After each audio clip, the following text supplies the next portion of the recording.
Pray with me, please. Our Father, we thank you for your blessings. We thank you for this opportunity that we might make decisions for the city. We pray that you'd bless our leaders, give them direction and wisdom.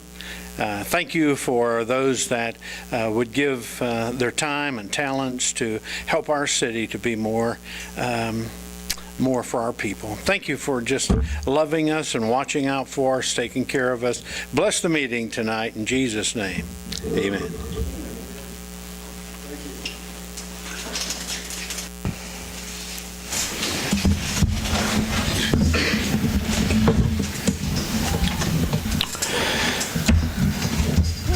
Has the council had time to review the agenda for this evening? Yes. I'll make a motion we approve the agenda. I'll second the motion. We have a motion and a second. All in favor, please raise your right hand. Motion carries. Thank you. Now's the time for public comments. Do we have some public comments this evening?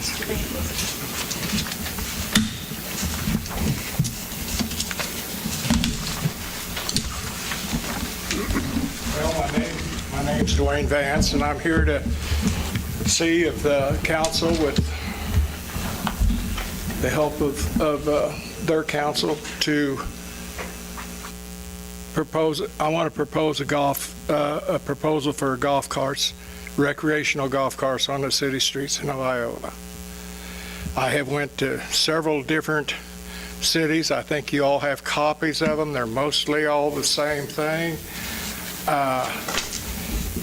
The city of Moran, I went to Emporia, Burlington, Chanute, Fort Scott, Moran, Yates Center. I've talked to I talked to Mr. Dillon out of Humboldt. He said they had no problems whatsoever, no golf cart accidents since they proposed. I went to all of these places, and I'd just like to say that Burlington was in there. Theirs was in 2009. Emporia's was in 2007. Yates Centers was in 9. Fort Scott's was in 2011. I don't know about when Humboldt and Moran got theirs. But at each one of these places, I talked to either a city clerk or a police officer, and none of them said that they had had an accident related with golf carts in all of this time. Now, they all have, Yates Center is actually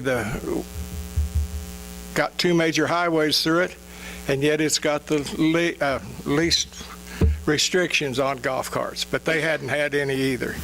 I got to talk to a city councilman at Fort Scott, and he said that ever since they've had theirs put in, they have really liked it. The year before, they had 34 golf cart applications. This year they'd only had 29, but the year had just started, so they figured on getting more applications for golf carts. The restrictions are that you have to be 18. One of them says 16, but they say you have to have a valid driver's license. So that would be 18 in most places. 18 with a driver's license. You have to have insurance on your golf cart, and you have to register it with the city, and they give you a sticker. Now, the prices of that runs from 20 to 50. There's some 30. The other day, I know Humboldt was 75, and it was in the paper where Mr. Dillo decided that was too high, went to the council, and they had unanimously voted to drop it down to 35. Most of them are 30 or 35. There's a lot of restrictions to it. Some of them want you to have a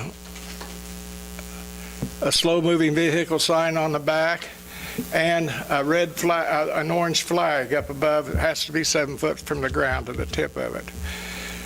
Personally, I like the flag. Some of them has both of them, but I'll tell you why I like the flag.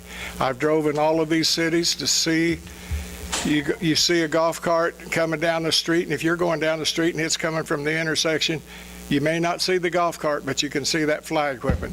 You won't see the moving vehicle sign. If you're behind a car and there's a golf cart in front of it, you won't see the slow-moving vehicle sign, but you do see the flag.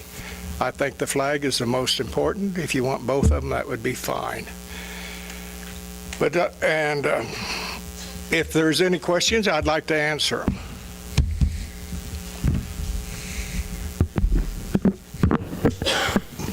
I guess my concern, I'm not opposed or for the idea. My concern would be on what restrictions we place on them. Some of them do move considerably slower than a car. And by definition, on one of these, I think in Portia said a golf cart does not move faster than 25. Most of them say that. Most of them say that. And my concern would be more around that dusk or nightfall. I know a lot of people still do drive them right up to the golf course one way or the other. But for that purpose, maybe we can work on some restrictions about hours, that is, Sir, sun up to sundown. That's why I asked you guys to get through there. If you'll read through here, there is restrictions in all of them. You're not supposed to drive them after sundown. sun up and sunset. Okay.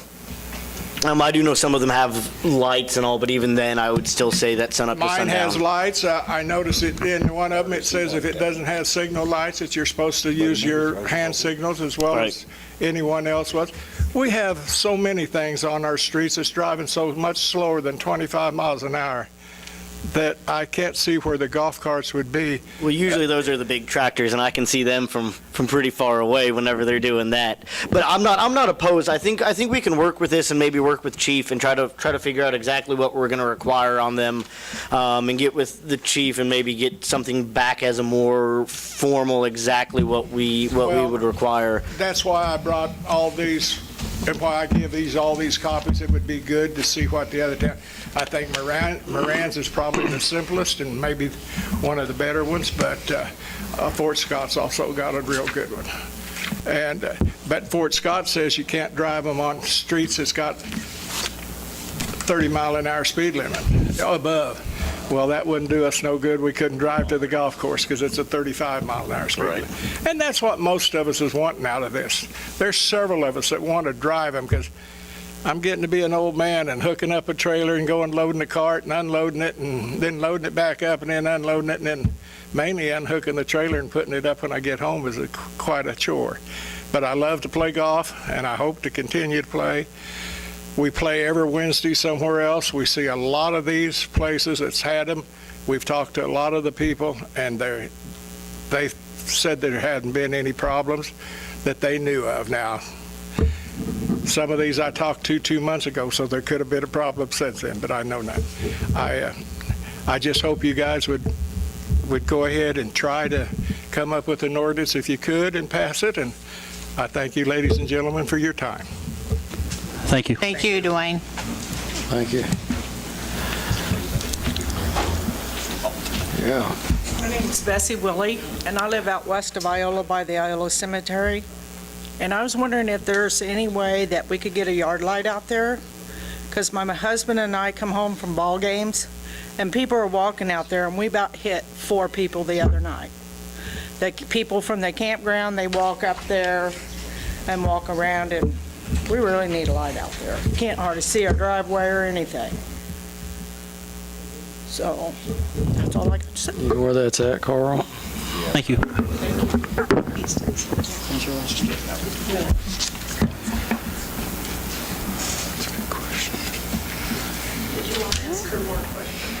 Maybe so. Is that officially in city limits? It's still in city limits. Okay. Cemetery is in the cemetery. I say, are there any lights in the cemetery at this time? Back on the soldiers. That's what I was thinking there was, yeah. But it probably is pretty dark over there. But I don't want to run over, we don't want Right, to run over right. anybody. I just want to double check that. Thank you. We'll take a look into getting you something. We'll look into that for you. Okay, thank you. Appreciate it. Thank you. I have two or three things. One, thank you for the nice pool. It's been fantastic. It only takes about 2 strokes and you're warm enough. It's perfect. It's just perfect and clean, and they're running it well. The other thing, I have talked to quite a few people about whether or not you guys should get some money, and I didn't talk to one person that said no. Now, what you're getting, I don't care, but everyone said they deserve something. The commissioners get something, don't you, Jim Bob? So they said you guys deserve it too. And the third thing, most happy news happened today. I saw destruction going on all over the stadium, inside both ways, and it's happening. Thank you, Donna. Thank you. All right. Do we have any other public comment? Hi, my name is Jim Talkington, and I'm here to see if there's any room for discussion on the Tobacco 21 that you passed a couple of weeks ago. I do believe that's unfair to the local realtors or retailers, and I just think that needs to be reversed. You're asking to hurt local businesses instead of help local businesses by doing that. Gas City has said no. All other Allen County, as far as I know, has said no. So you're just chasing Iola business out of Iola by doing so. Gotcha. Yeah, I like the intent of the Tobacco 21, and that's why I voted for it. But pragmatically, I'm starting to see more problems now that neither Humboldt nor Moraine, if Humboldt and Moraine sign on and you've got gas, maybe eventually they'll fall in line. But with it didn't sound like it from the what I read in the paper, but if it's just Iola, it seems this might be a bit of the road to hell is paved with good intentions, and while we intend well with this, I don't know if it'll have any actual effect of what we intended. Is it my understanding that this is an ordinance that will not be enforced anyway?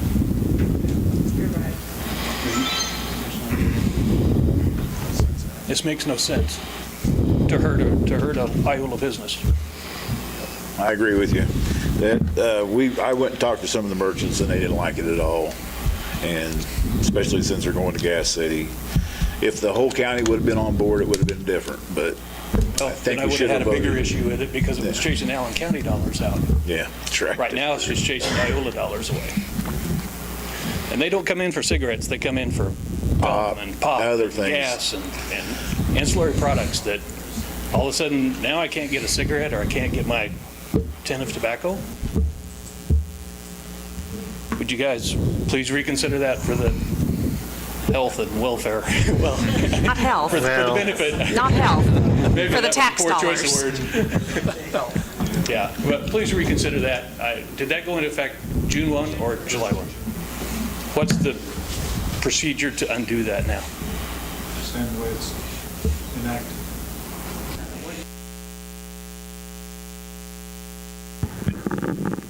Take an ordinance. Yes, it would take the same action, vote of the council to pass an ordinance to reverse it. Is that something you want to consider for the next 2 weeks and I'll come back? Or is that something you want to do tonight? We'd want to consider it and have a little discussion, I think. Okay. Be wise. All right. Consider that, please. Thanks, Jim. Thank you, Jim. Do we have any other public comments? Shot ourselves in the foot. All right. Thank you. Has the council had time to review the consent agenda for this evening? Mayor, Yes, ma'am. I have a question about the consent agenda on the appropriations on page 21. I noticed that we paid Kansas Municipal Utilities Lineman Apprentice Program $2,500. Do we have any, do we get something signed they're going to stay for a while with us if we pay $2,500 for their education in that field? No, we do not have a agreement in that They could leave department. they could leave the next month. They could. I mean, it's a process they go through. It's not just a one-time thing. It's over a period of a year or more that they get this certification. have something? Probably a good idea. That's all I have. I have a question, Carl. Explain the proxy here that's going on Section D, Iola Industries shareholder proxy. The city of Iola is a holder of shares in Iola Industries, and they have an annual shareholder meeting. So the mayor is generally considered the primary representative. Corey will be, in this case, the alternate. Okay. Do we need to have that filled out when we approve it, or do we just need to approve it on the consent? Well, I don't know if we added his name, but so it needs to be the mayor's primary, and Corey is alternate when it's approved.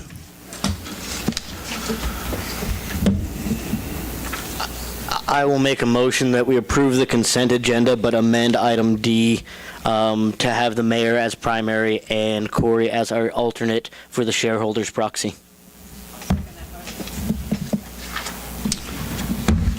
All right, we've got a motion and a second. All in favor, please raise your right hand. Motion carries. Thank you.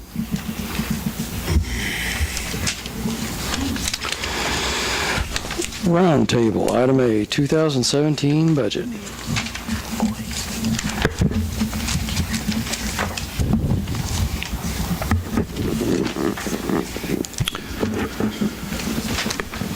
Well, let me just go through some preliminaries here before we start with the department presentations. I'm sure they're anxious to come up and make their proposals. I don't see everybody here. What we have tonight are the general fund departments, and 2 weeks then we'll have the enterprise funds. So our budget outlook for 2017 is going to be very difficult. We already have a very lean budget for 2016, and as we looked at our revenue projections, they're lower by about 200,000. Slight decrease in sales tax. We don't have the final figures on the assessed valuation yet. We're supposed to get those by the 1st of July, but our projection is that they would drop slightly. The other thing that is adding to our challenges is our projected end-of-year carryover on 2016 will just compound things a little bit. For personnel expenses for next year, we've included a 2% COLA plus the third year of the pay compensation study, which was 2.5%, so that's 4.5% in personnel increases. It looks like we probably won't have a 2% COLA, but if we don't, then that would give us a little bit of leeway in the budget. What money is not spent in personnel categories would then be usable in another area like commodities or contract obligations.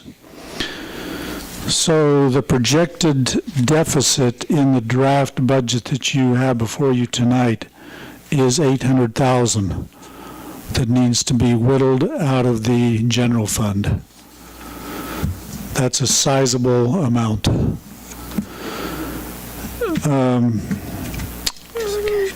We probably won't have a final numbers to present to you until the first meeting in July. We'll have by that time the assessed valuation from the county. Let's see, what other highlights? I just put together a few charts and graphs just to show you that we continue to, if you look on page 2, the bulk of our budget comes from transfers from utility funds, sales tax, and property taxes, and they're kind of equally split. Actually, the transfers from utilities are taking up a bigger share. They're about 40%, and property taxes are now down to about 28%. Then I also included a chart just so you could see the trend in revenues, and this is just revenues that affect the general fund. So on the top line, you can see the ad valorem property tax and how it's changed over time. The peak was in 2010, and then it's gone back down a little bit each year. Our sales tax peaked in 2014, primarily we think because of the Enbridge pipeline construction. If you look down at the bottom of the page, you'll kind of see the transfers we've made from each of the utility funds. You might note on the water fund that we had 5 years in a row where no funding was transferred out of the water fund to general. That's because the fund was broke going in the hole those years. Last year we transferred $50,000 where we had hoped to transfer $200,000. I put into next 2017 budget a proposal of $150,000. It would be nice to see a little more revenue come in there and hopefully get that up to $200,000, but we'll have to wait and see how the trend goes. Our reserves in the electric fund are still below what, our goal is 25 to 50% of the operating capital, and they're still below that 25% mark, so I'm not sure that we'll be able to take any more out of there than what we currently project. Carl, while we're on that, just a quick question about the electric. I noticed we have a 1.5 scheduled in the 2017. That's the same as 2016, but that's up from 2015. Are we actually going to be able to meet that this year and next year at the 1.5, or is that going to be closer to the 1? We will still try to get 1.5 out of there, and that is only that's the transfer to the general fund. I mean, we actually transfer more than that out of the electric fund, yeah, but the rest of it goes to equipment reserve or recreation. Okay. We may not be able to transfer all that we had proposed into a generation into the equipment reserve. We may have to pull that out, part of it, so that we at least keep a healthy reserve margin in there for monthly cash flow. Well, I'll start the uncomfortable conversation. Maybe it's time that we rethink Van Squik heavily now. We have an $800,000 deficit. I would propose that as we go through this next round, slash that, but put $25,000 of cash into an economic development fund for when we do get things like a Gates expansion, for when we do get things like Catalyst or Precision that come in and they're expanding theirs, or for the future if we do. I know that there's some talk with the county is kind of tossing around an idea about perhaps a new industrial park near the airport. It's been discussed. We don't own the rights to that utilities, and we may want to try to buy those rights at some point. $25,000 for the next 4 or 5 years goes somewhere. The other $25,000 we'd cut and put back into the budget. That's where I would like to start. I know Van Scoik's been a hot button issue. I like the idea. At least 25,000 a year staying here.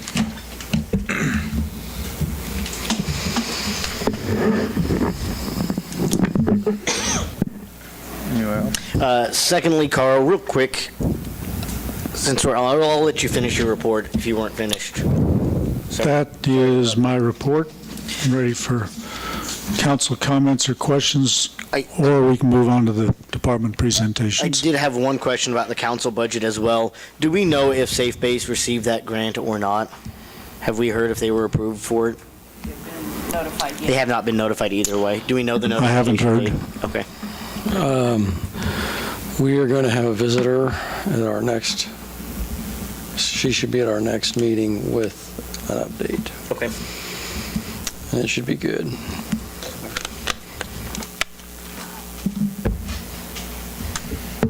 Any questions in general from the council?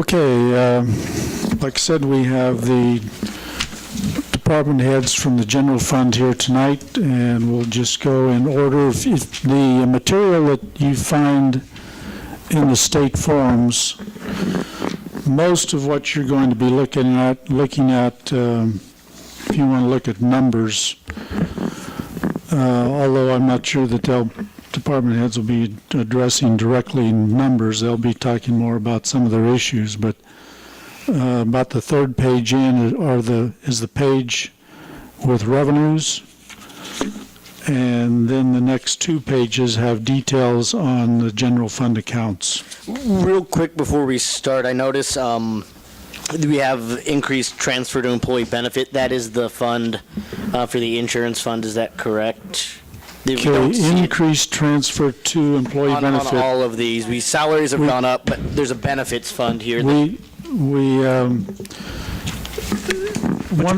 additional item there is when we have retirements, there's a payout of their accumulated vacation time, and there's a payout of 50% of their accumulated sick leave.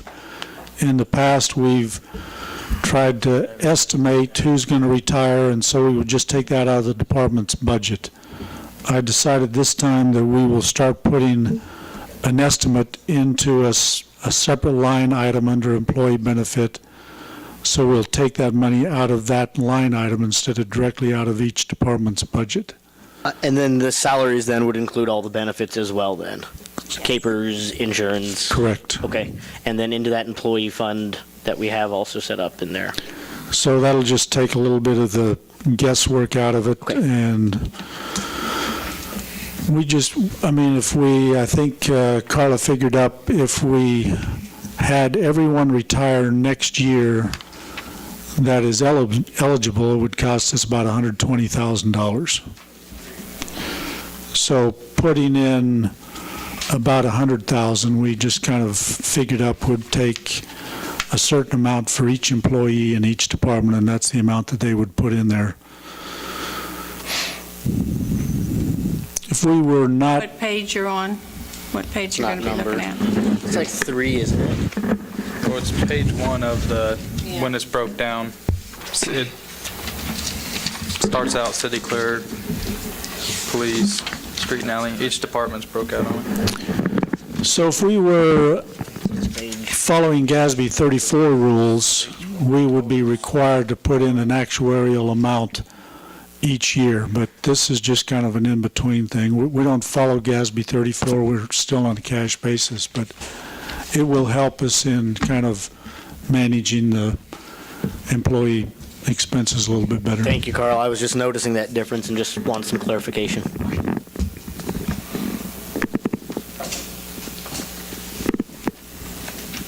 Okay, if there's no other comments, we'll start with Roxanne here on city clerk. Is this working? Okay. I do want to clarify, just for the record, it does say draft on those budget forms. They will change, expect change, okay? Just wanted to get that on the record. Under contractual services, I increased telephone expense due to the increased cost. I think all of our departments had to do that. And then town liability insurance due to increased insurance costs. And then capital outlay, I just continued the budget replacement of 2 computers per year. This will replace each computer in my office about every 5 years. That's how many I have in there. And we do have in the current budget to replace the server. We're trying to get that underneath the number that we have in there. But other than that, my numbers stayed the same other than salaries. So, any questions? Okay, Chief Warner?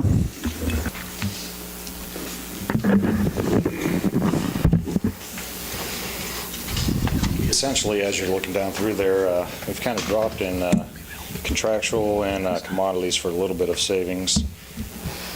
Salaries with the pay compensation in there, raised those a little bit.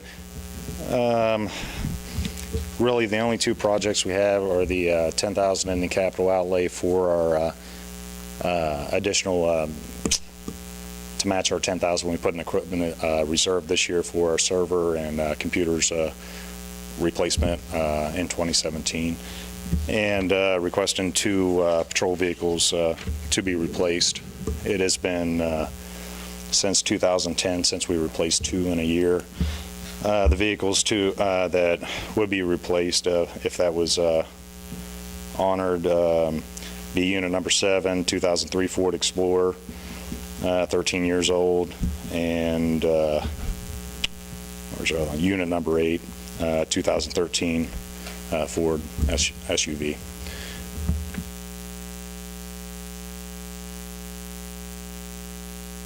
The SUV? I'm sorry, unit number 8. Sorry.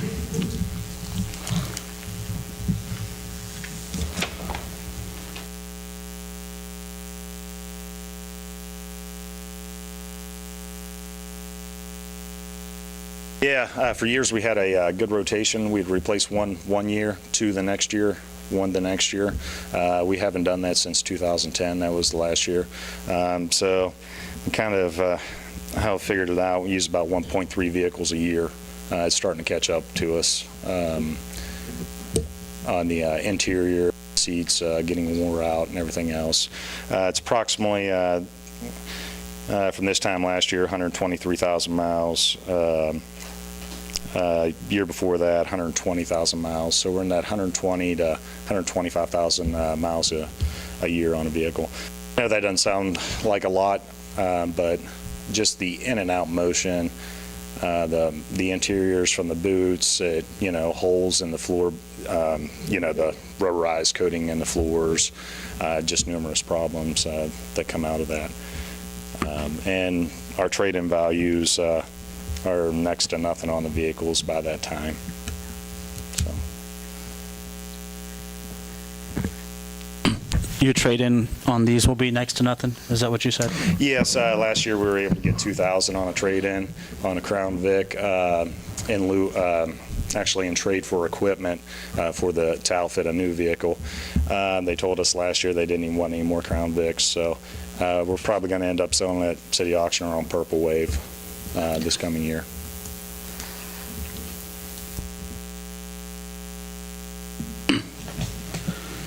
The issues you mentioned seem to be cosmetics, seats, and floorboards. Well, not only cosmetics, but there is a comfort level there. Is it possible to have those items refurbished? You can, but you're just going to endure more maintenance costs on top of that. We're replacing ball joints, the struts, stuff that we have never had to really venture into before, but we were starting to get into those high dollar replacements on that. We've been pretty fortunate with our SUVs. We've had some high dollar replacements, but they've been covered on our powertrain warranty, 5-year, 100,000 mile warranty on those. So it's worked out really good. Our Crown Vics never had a warranty like that. The two cars you want to replace, how many miles do they have on them? Unit number 7, the 2000 Ford Explorer, is at 120,729. And this would be a 2017 replacement. And then unit number 8, as of today, it has 95,867. So we're going to add another year's worth of driving before we even get to the point where we replace these vehicles. Oh, so you're going to add a year on the... Oh, yeah, this isn't, this will be for replacement in 2017. Next year replacement. Yes, so we're going to add another year to that. So you say you're driving about 100,000? All total together, about 123,000, actually 123,109 miles with all vehicles combined. Total mileage. All combined? Yeah, total mileage that we're putting combined. So how much do you think you'll have on just these two?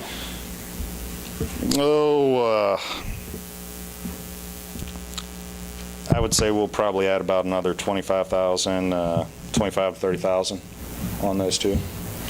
If I can get people, if I can get laid out there on the road driven.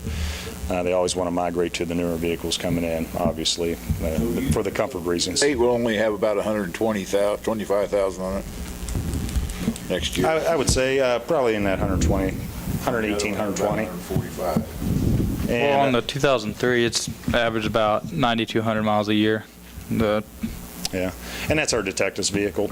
So That's the blue one, isn't it? Yes, the blue one. We were expected to get about 10 years out of that in 2003 when they bought it.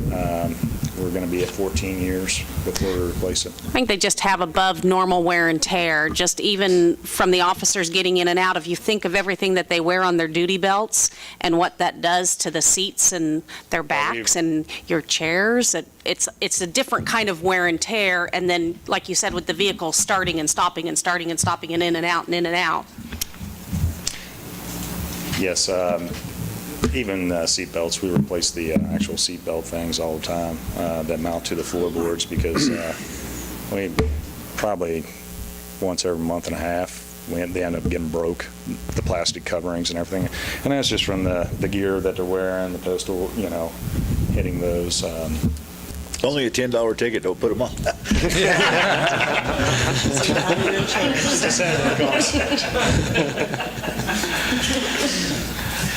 Not a good thing to say after clicking your ticket.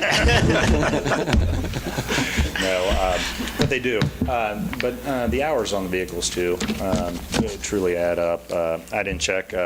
Most of our newer vehicles have hour meters on them too, and we're usually we trade those in. We're 4,800 to 5,300 hours, if not a little bit more on those. So that's quite a bit on the hours. And the new ones have idle hours too, so I can see how long those vehicles are idling versus actually being driven operationally wise. So, but if we can do it, another proposal would be if we can include that directly into the actual budget itself. My other request would be at the end of this year, if I have money left over out of my budget, if we could amend that and put it into equipment reserve and operate that way. At least we're working towards that on that as a pretty good compromise, considering the deficit that we're potentially facing. I think across the board, that's a good point, because that's one thing we have been cutting, or cut last year anyway. It was what our transfers to equipment reserves. If they come in under budget, slide that into their next year's equipment reserves, and I've usually have savings out of each every year out of my budget. We do a good job of not spending anything that we don't have to, making sure we have everything to operate. But we usually do have a savings at the end of the years. makes sense to me. Towards a department head for doing a good job. Yeah. Yes, it works generally. The challenge, like I mentioned before, is our carryover from this year is now projected to be a negative 137,000. And one of the problems one of the problems that we get in there too is whenever our taxes are down and that stuff's down, even if your department saves, we congratulate you for savings, but that money's not. We just don't have it. I agree though. I think both those do need to be replaced, and that we do need to do something. There's a lot of hours on there. And Still got 2 years of warranty left on the 2013 though, Unit 8. Correct? You said 5-year warranty. Yeah, Powertrain. Yeah, patrol vehicles, we're stretching about 4 years. I'll be quite honest with you there. I mean, these vehicles are hot seated 24 hours a day. One of them might get downtime. We're running 3 on a shift for day shift and night shift. I have a total of 6 vehicles. 5 of those are in that patrol operation. So there's continuous use. There's some downtime on some of them, but it's not very much. Yeah. I don't know if it has anything to do with the police department's driving habits, but transmissions seem to start to go out about that 100,000 mile point. So you normally think of your family passenger car should last a lot longer, 200,000 miles, but police vehicles, their drivetrain just doesn't hold up very well. It's their Hardware. driving habits. Yeah, it's a lot of hard driving. You bet. Tell them to respond slowly. I mean, we've done good with keeping up with repairs and everything else, but like I said, we're getting into the aspect of where we're replacing a lot more than where we've had.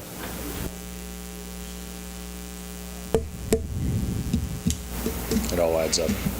Gotcha. Any other questions? Thank you. Thanks, Jared. Okay, Dan, you're up next.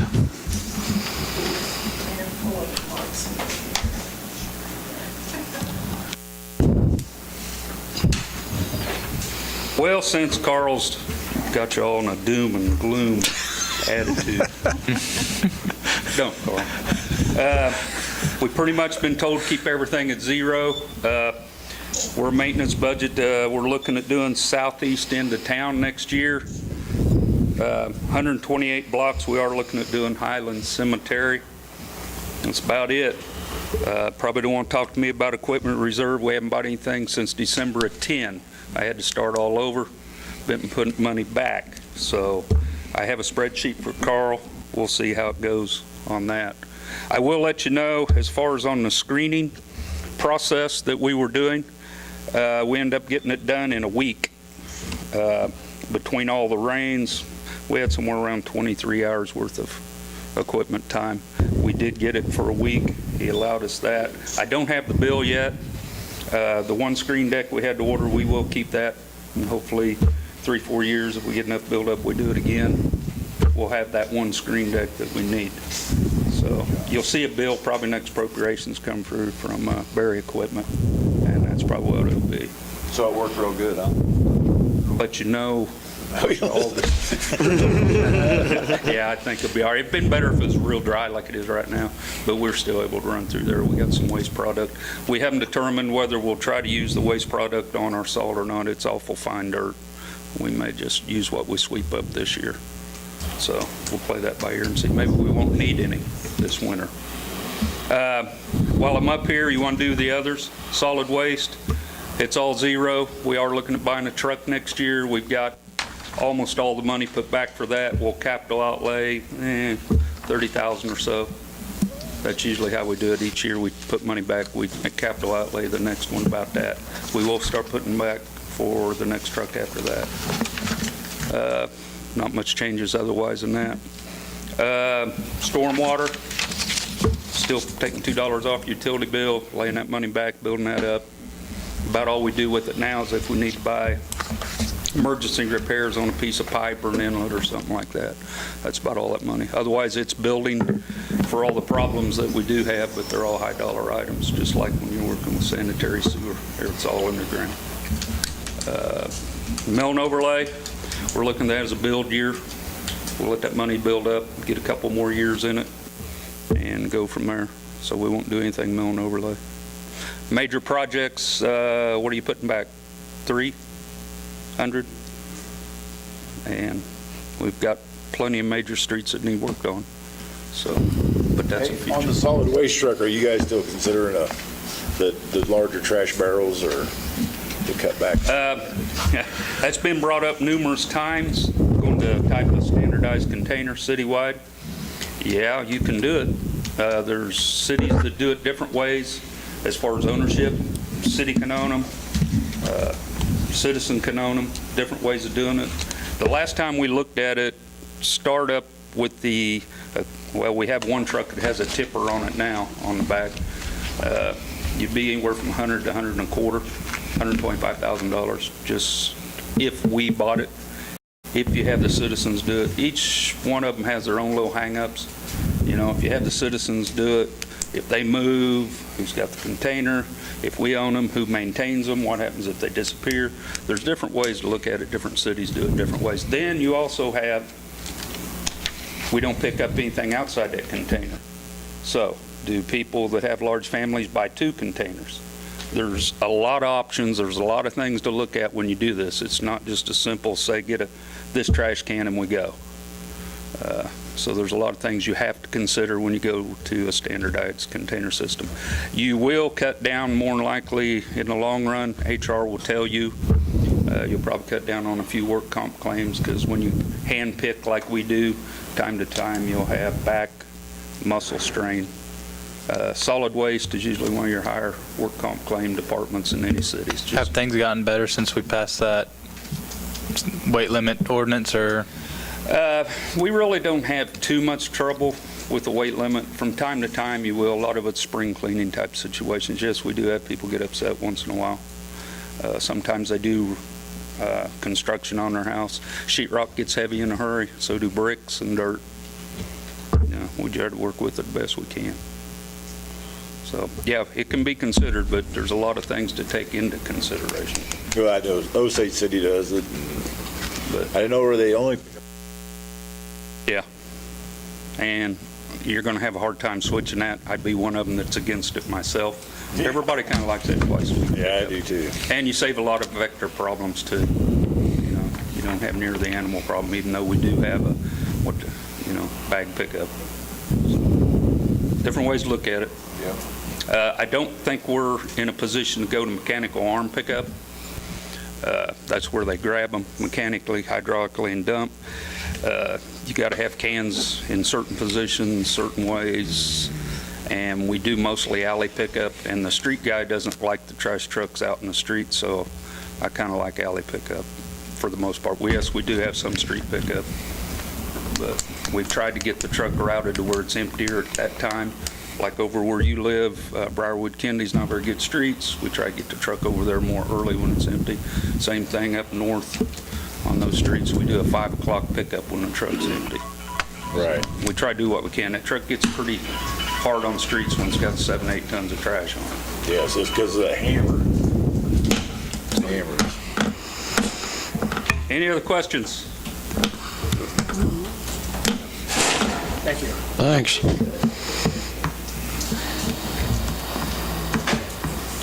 Okay, Berkeley's up next, Parks and Cemetery.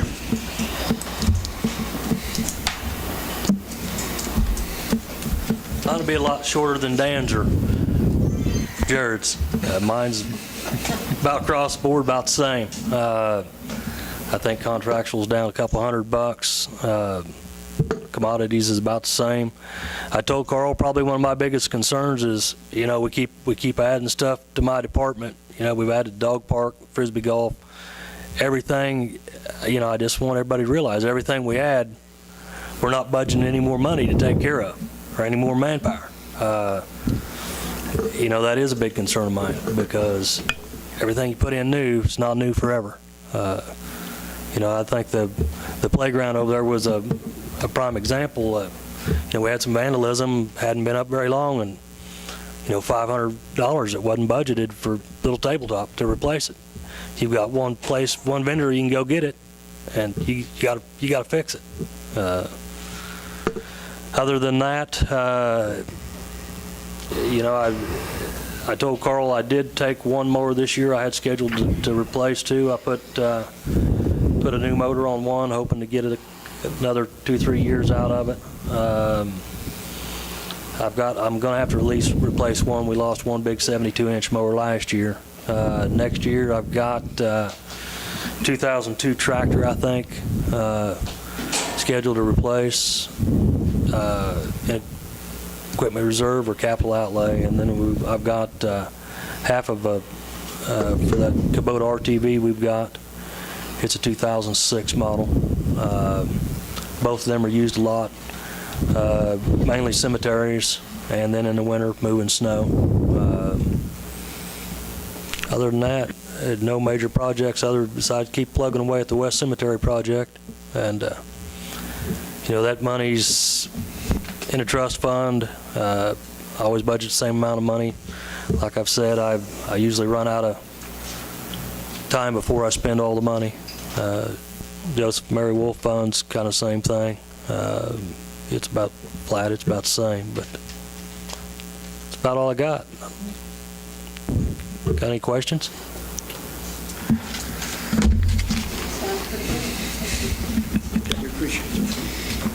Thanks, Berkeley. Okay, Ryan Sell is up next, taking place of Chief Thayer.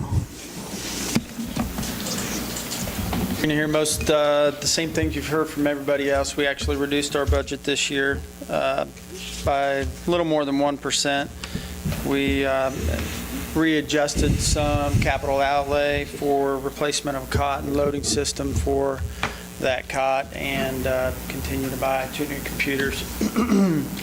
And we want to also continue to budget for equipment reserve. We are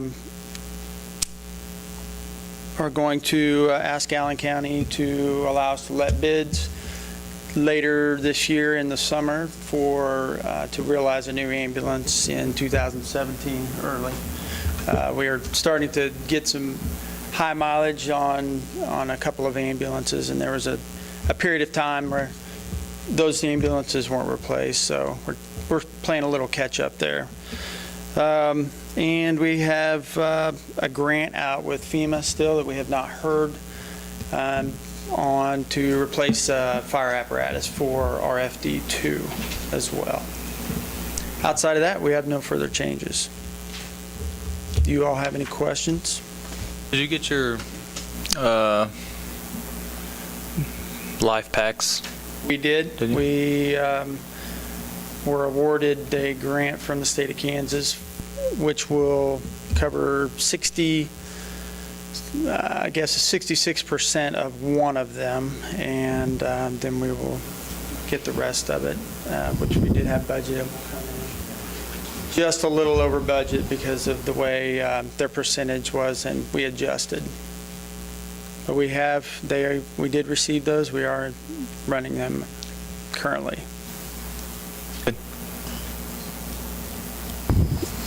Have any more questions? Can you tell us about how the chief's doing? I tried to contact his wife tonight, and she asked that I call in the morning. Last I knew, he was seeing a specialist this evening, and but I have no new news. Other than they're still doing investigation and doing some testing on what's actually going on with him. Thank you. I will do that. She doesn't let me talk directly to him. She controls the phone, for sure. Thanks. Thanks, Ryan. Okay, the next is administration and city council. We really don't have any changes there in the proposed budget. And there was a follow-up item from the last council meeting on the governing body compensation. If you want to have any more discussion on it, you'll note in that line for city council, there is, get to the right page here, $96,500 is what we have put in the budget for next year. This year is $105,950.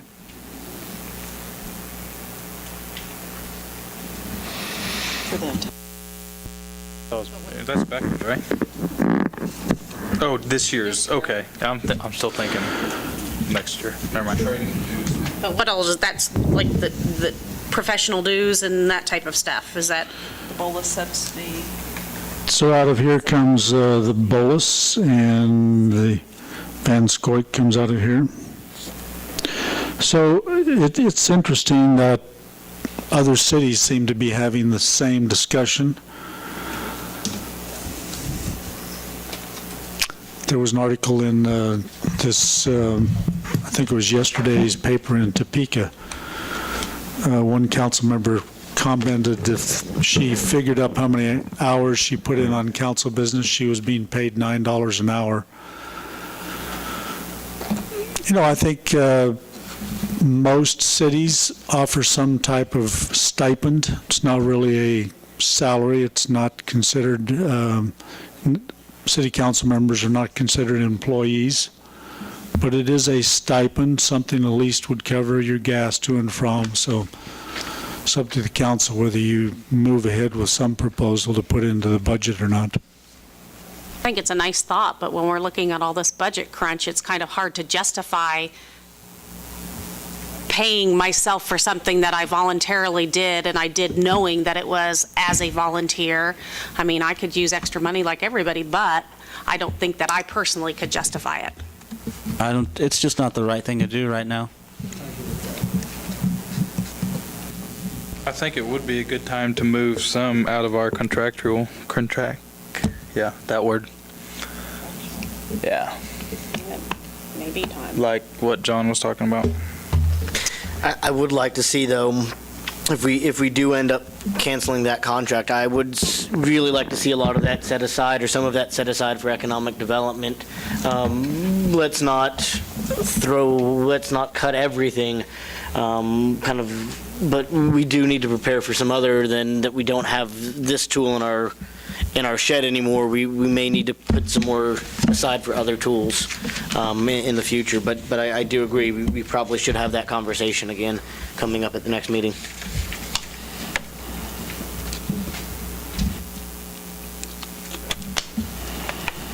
Carl, we're still waiting to hear back on the Safe Base grant to know about our $5,000 commitment. Was that commitment made based on a $100,000 salary or $100,000 fund? I'm sorry. Last year when we looked at that, because we've dropped. Your projection is dropping 10,000. So I'm curious how. It's all training and dues, I think, Carl. We had quite a bit built in. I don't know if we had 100,000 projected or 95. I think you mean total, right, Aaron? Yeah, total for the council. I think a lot of it's training, dues, and subscriptions. First couple of years, we had expenses. Well, 45, Well, we don't- 50 was Van Scoik, right? And then 29 for the bolus, so that puts us at We 70. have 50,000 in for Van Scoik, training dues and subscriptions. We put in 2,500. If council members attended more of the league events, that could go up, but traditionally we haven't used too much of that. We also cut legal expenses. And I'm not sure how much we cut legal. I think we were dropping that. We currently have 10,000 in there for legal. I think we were going to cut that down a little bit. Because we made a 5-year commitment to Safe Base, didn't we? Okay, we need to have that. We just need to consider that in there. Yeah. Is that in there? Okay.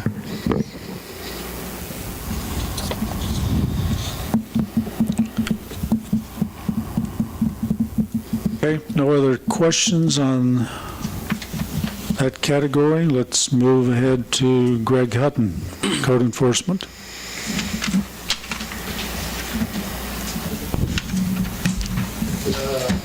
For the code enforcement budget, we left pretty much everything the same. We made 3 little adjustments. One for telephone, increased it. I'm not sure why the telephone expenses increased, but it did. Had a small decrease I put in for drug testing. Hopefully we're done hiring in my department for a while. And I did ask for a $500 increase in vehicle maintenance. The animal control vehicle is an 07. We just recently had to have the brakes replaced. We had a tire issue last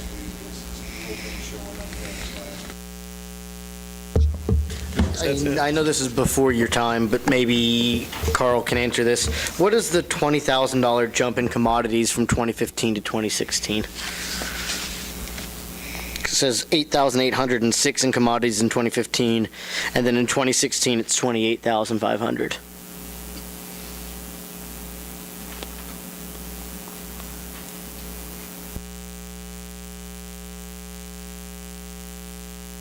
I'm trying to think what that might have been, but I'm That just seems not fairly coming to me sizable. right now. I mean, Across the We board. previously took the sidewalk replacement fund out of commodities in code enforcement. We probably will do a little finagling next year and take that out of Corey's favorite fund, which is non-street projects, just to save our general a little bit. He probably won't be happy with that, but Where are the house demolitions? Where are those at? house demolition, Greg can address that. Are you talking about demolitions in general or just ones? Because remember, a couple of years ago, we upped the number of houses, the funding for the number of houses. Okay.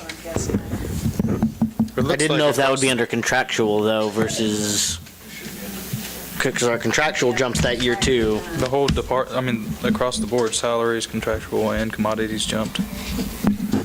So, I know we were going to make an attempt to demolish a few more houses, but before Shonda left, there is quite a lot of paperwork involved, and so that was just kind of being shifted. The preparation and doing all of the legal part of that, I'm not sure we're going to be able to keep up with doing that many houses in 1 year. Okay. Update I can't give you on that. We did take bids up to last Friday. LB Dirt Works out of 18 North Buckeye. This afternoon, actually, I did run across something I need to talk to Carl tomorrow about. A house that looks like all the paperwork was done for a house. I'm sorry, I'm drawing a blank on the address. It's 706 North Washington. It looks like all the paperwork was done, the council approved it, and then the house never got demolished. So this afternoon, I was going to get with you tomorrow on it. So, and this is a two-story house. I'm going to guess that the demolition cost on it is probably going to be about $4,000. Yes, that's one that Shonda talked to me about before she left. Just had not been able to complete the paperwork and work on it. Commodities is where the minimum housing is removed. Yeah. Okay.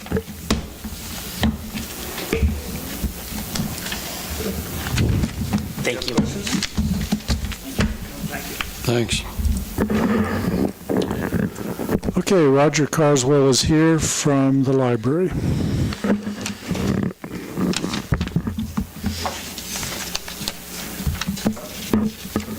The bottom line, as far as city budget is concerned, we are asking for tax receipts in the library fund. I should say this is as not a general fund budget. I imagine, I appreciate Carl being able to put me on this week, because in a couple weeks when I was originally scheduled, I had a conflict then.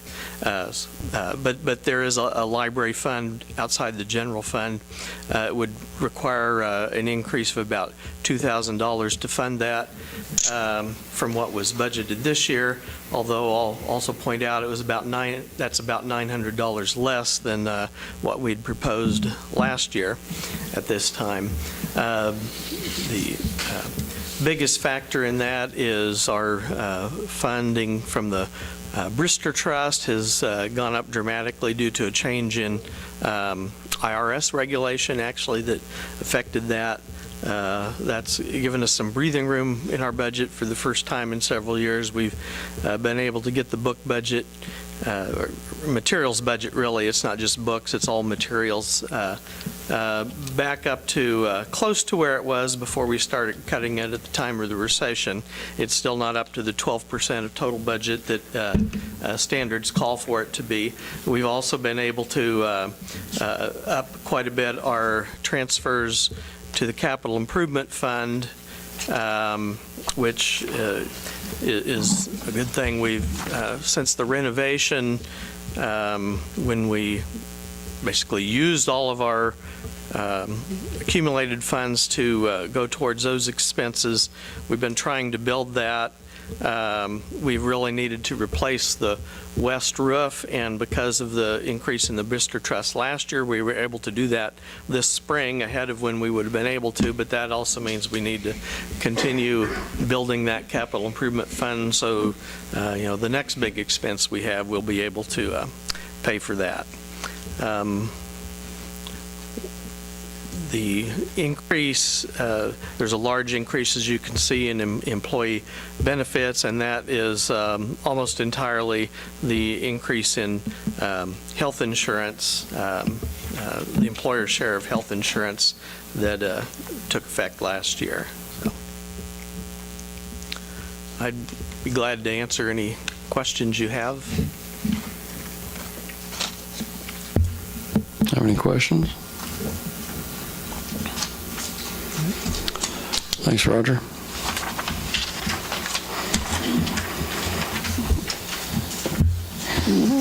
Carl, you have any more comments on the budget this evening before we move on? No more comments.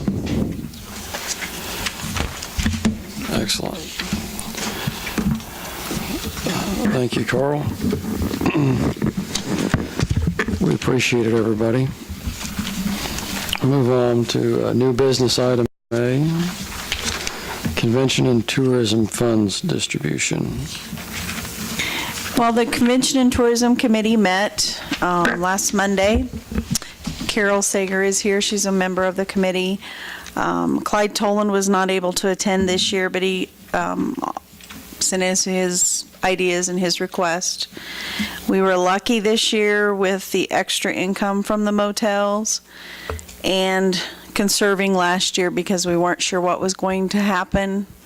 We were able to, first time since I've been a member of this committee, to fund each one of the requests at 100%.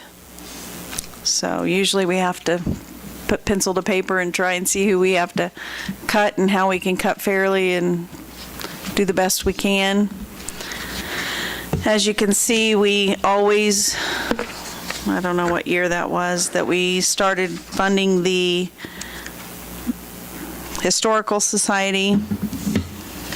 We also fund the signage. There was several comments in the committee as recommended we get rid of the Yates Center sign and just keep the north and south signs. That's part of our money, and then of course the municipal band every year is paid out of this fund, and the music license that we have to pay anytime we air music in town. We have to pay all those composers. So, any questions we can answer, or? Okay. I have a couple questions. The total funds distributed are $67,600. That's on the second page. Is that correct? Total The total- requested funds, yes. Is that, did I add wrong? I don't know. I'm just curious because if the Historical Society is approximately 20,000. Oh, that's not in with the 60. That's just because this committee doesn't participate in the Historical Society because that was decided, Donna? It's been over 10 years, maybe 15 years, that Clyde went to the commissioners and asked for a mill levy for the Historical Society because we barely make it from month to month to even pay our utilities. In fact, probably most of the funds we get from the city goes right back for utilities at $800 to $900 a month. So the funding for the Historical Society does not come out of the It's bed an sales tax? automatic thing. Yes, it does come out of the, but it's not distributed by the committee. It's not determined by the committee. How about the municipal band? You don't have That it comes, listed on here. it comes out of here, but it's not, the committee doesn't have the right because the council's made that decision to change that. All right. So can I get the exact amount that goes to the Historical Society? It's 20,000. between 20 and 25 a year.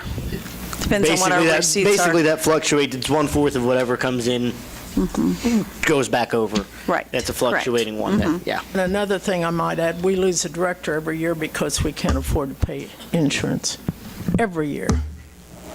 And you've had some great ones come through that Are you kidding? Had some, I mean, We've had some really good ones, and we've had some dogs.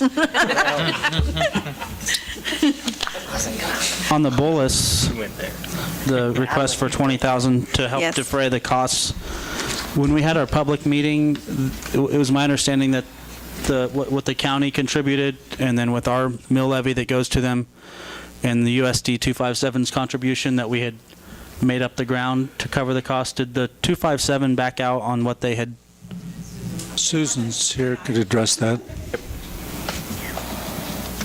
First of all, I wanted to let you know that when I submitted this request, I did some research prior to submitting it, understanding that, taking to heart what some of you said in the meeting, that you wanted to make sure that those entities that needed the $1,000 or the $2,000 were covered. And so I personally met with Carl and with Roxanne to kind of see where things laid, and decided that it was my due diligence, even though there was some concern about that, to go ahead and submit a request. And no, we haven't. We're actually still about $30-some thousand short of our budget. And the school, that even includes the amount that was included. By the time I got to the county, I had received information from the district office about our increases in health insurance and our increases in costs. And so that raised our salaries up, because we include salaries and benefits together on the same line item. And so there were some costs that had gone up. And so that's the difference in between what you saw at that meeting. Thank you. Thank you. is this, so this would also be new funding then for the boat? This is, okay. Yes. This is a new line item out of this budget then? This is a one-time That's this fine. year recommendation. And it's a one-time request. That's fine. So, And that's all from the bed tax, right? yes, that is. And as you know, I sent you all an email about this because I did some research onto who really puts money in the tourism fund. And I'm not going to go back over it, but I've got my paper. Still didn't get it. Now, I had her resend it to you. I had Carla resend it to you because the bolus is the biggest. You didn't get it, and Carla resent it because he got it. Twice. Oh, I got I it got at mine 448. She got it. I printed You it, should have so- gotten it because when Sig told me he didn't get it, I said, Carla, I'm going to go home and mail that to you, and you remail it. So everyone should have gotten it twice. But what I did was looked at research on who brings in the tourism, and that's the motels. The bolus brings in the most. I've worked for them, not pay, but about 10 years. And when you're at that ticket office and you see they're mostly out-of-town people, they stay all night because the things get through about 10:30, and they stay all night. And I know they eat here and everything because even at the Keaton thing, I've worked that thing for years. And they'll say, walked around town, I stopped at all the flea markets, I got all this, that, and the other, and I like the signs. And we're staying in the motel, and it's a Historical Society open tomorrow. The Historical Society is the next one. We bring people in that stay 2 or 3 days, and they ask us questions. The library is also one because we'll send them to the library for the genealogy. What brings in tourism are the very things I listed. And the trolley brings in people, whether you think it or not. But as I look around here, most of you have never ridden the trolley. Not very often, but what I'm saying, hey, I've been on that trolley for 207, and most people from Iola do not ride it. It's other people, and they come in, they stay all night, they go to the Historical Society, and the chamber also draws people. And what happens, we had one situation where this lady called me at the Historical Society because they think I run it. I don't. We have directors, but I'm the one stable person there because I don't care about the insurance. And so anyway, we had a lady call and said, can you do a trolley ride for the flea markets? I'm not wild about flea markets, but I said, yeah, sure. They were coming in from somewhere around Wichita. She said, you guys, we made up a brochure. Actually, Sheila made it up, and we had a flea market brochure. Well, in the meantime, they had driven past on 54 the Presbyterian Church, and they asked if we could have lunch for them there. So Sheila got on the phone and asked the Presbyterians if they'd serve lunch. They did. They stayed 3 days, and they brought this big bus into town, and I don't know what they spent out at Russell Stover's, but they wanted me to take that trolley out, and I said, no, you cannot get them back on the trolley. So I'm telling you, the baseball teams on the tournaments bring in people from hotels. It's people that stay all night. That's who brings that money in. That's who I think deserves it. Now, you can disagree with me, but I'll argue with you. As he knows, I argued with him the other night, and then I said, would you help me carry all these disc golf things back to my car? He said yes. Roxanne, what's the process? What's the timeline on this? I'm just more curious. When do people start applying for these? Usually I give them about a month. Okay, so they'll start in May. Yes. I'm just wondering more for a couple Yes, other I groups give for it, next and year. I always advertise in the paper, and it's always, anyone who received funds the year before always gets an application. Thank you. Weren't they due back about May 6th? That sounds about right, about a month before you make your decisions? I'll make a motion that we approve the About- Convention and Tourism Fund disbursement. I'll second it. All right, we've got a motion and a second. Do we have any other discussion? Real quick, that brings in about, the bed tax brings in about 75,000 a year. doesn't it? 75, yeah, or a little more this year. I was just trying to remember from last year. Okay. All right, all in favor, please raise your right hand. Motion carries. Thank you.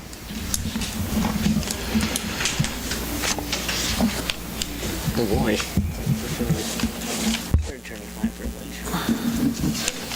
They just use that as an excuse to leave. They said call us at this time. They had someone call them at that time. What? They had a call come in at No, I know, but I thought he was just, I'm just goofing. Yeah. There's a dog, there's a cat up a tree or something. At the fire department, call him, say, hey.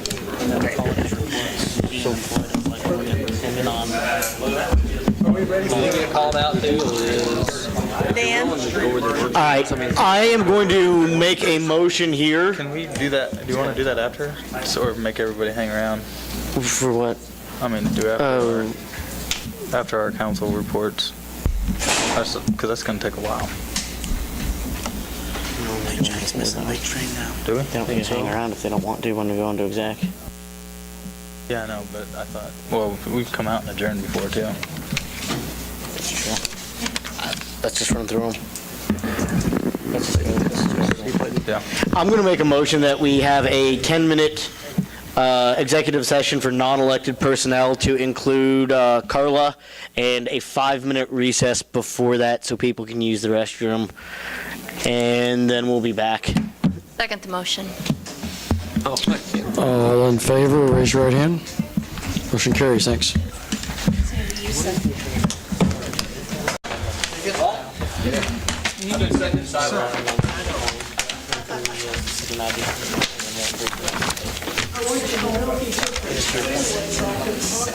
I told you you could use my mic. Yeah. Okay, we're back out here. Click up there. All right, first thing I want to do, Carl, we've got a judge position to fill, don't we? I'd like to recommend Wade Bowie to fill that position. I will move we accept the mayor's recommendation. Second it. We have a motion and a second. All in favor, please raise your right hand. Motion carries. Thank you. All right. Appreciate that. Move on to council and administrator reports.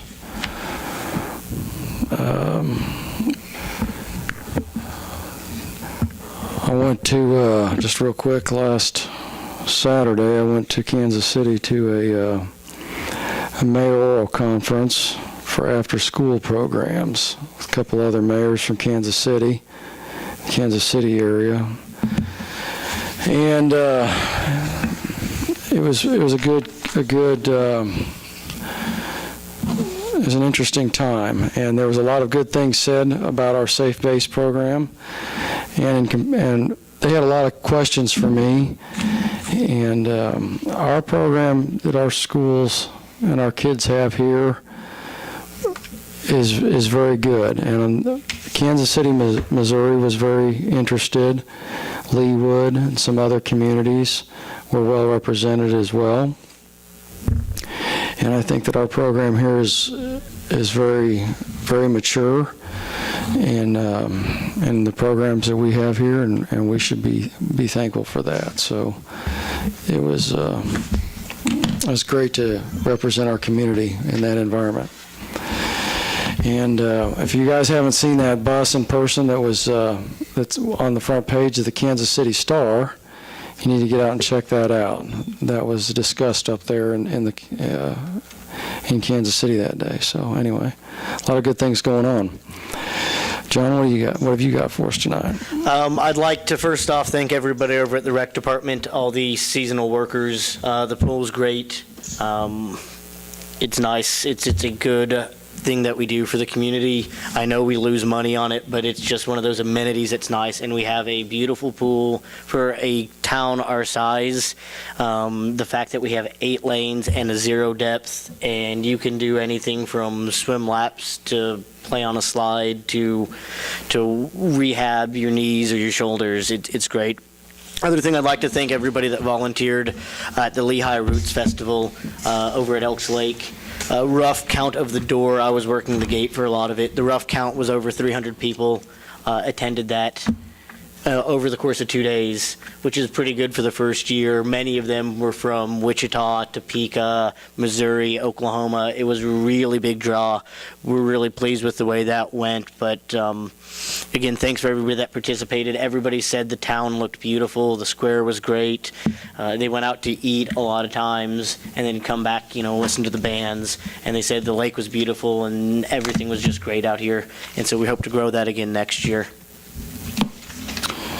Excellent. Thanks, John. Nancy, what have you got for us? Just first want to remind everybody when you're mowing not to blow your grass into the street and the gutters. It clogs up rain gutters, the storm drains, and it just really doesn't look very nice. So just want to send out that reminder. And then also this Saturday is the Hooked on Fishing, Not on Drugs Fishing Derby out at Abbott's Pond. Craig lets us use the pond. You can park at Grace Lutheran and get to the pond from there. Registration will start at 8 o'clock. I think they start fishing around 9 or 9:15, and they always give out lots of prizes, or if anybody wants to come out just to volunteer to help hand out worms and, put fish on, or put worms on hooks and take fish off and all that fun stuff. We'd like any help we can get. Thank you. Great. Thank you. Beverly? I just want to congratulate your daughter. She's done wonderful. Appreciate it. Thank you very much. Appreciate that. Bob? Well, my grandkids are on the way to Nebraska. You spoke about the after-school program there. They're going to be there for a week, I guess, till Friday.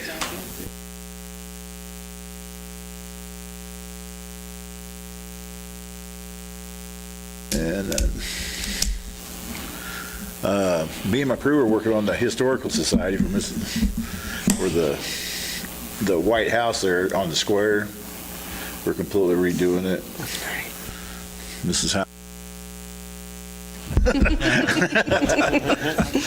I tell you, we got a big estate for that, or we couldn't do it. That building was ready to fall apart. It's in dire need of attention. So we're putting all new windows in it. I'm building the windows, and we're putting them back like original, and we're putting cement siding on it, but you won't be able to tell it's cement siding when we're done. You won't be able to even tell. It'll look exactly like it does right now. Great. But it'll be in real good shape. 1/4 inch to 1.5 inch. Crooked, yeah, it's pretty crooked. back in them days, I don't think they had a level. Got back and sighted her in a little. So it makes it pretty interesting to put back together, but we'll get her.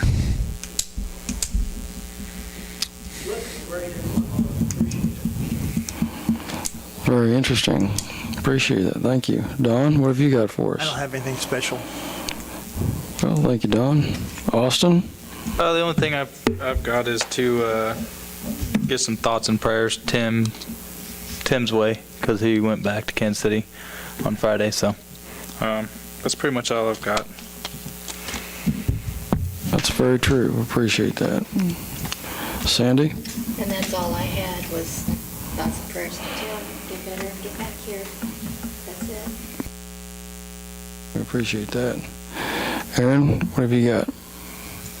Nothing. I intended to abstain from the tourism vote earlier because of my involvement with Farm City Days, and I don't know if that's going to be a problem if we can take that back, but that's the only thing I have. Well, I did, and I'm on Mad Bomber and CITF, so. Yeah, I don't know. It doesn't change the vote, but it's... Yeah, I don't think that affected it any. For the record. That's kind of like a walk in baseball, right? If you abstain, it doesn't kind of get the vote. Yes. Oh, it is. Thank you, Aaron. Carl, have you got anything else for us? I thought it didn't go good. We have on our agenda the Judge Saxton retirement social. It's the 29th, Wednesday the 29th, 2 to 4 p.m. in the Allen County Courthouse, District Courtroom, Room B. That's all I have. Excellent. Thank you, Carl. All right, Don. I'd like to make a motion for adjournment. Second that one. All in favor, please raise your right hand.